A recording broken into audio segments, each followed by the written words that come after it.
আমাৰ ঐতিহাসিক শিৱসাগৰত দূৰৰ পৰা আহে, অন্য কোনোবা জিলাৰ পৰা আহে, সেয়া আপোনাৰ নামনি অসমেই হওক, সেয়া বৰাক উপত্যকাই হওক, সেয়া বাংলাদেশৰ পৰা ডাইৰেক্ট আহিয়ে হওক, এনেকৈ আমাৰ চৰকাৰী ভূমি দখল কৰিব, এইটো আমি কেতিয়াও নামানো। গতিকে বিধায়ক হিচাপে মই স্পষ্টকৈ এটা কথা কৈ দিছোঁ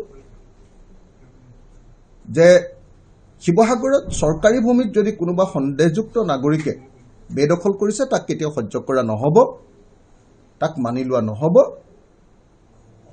আৰু প্ৰশাসনক তেনেকুৱা বেদখল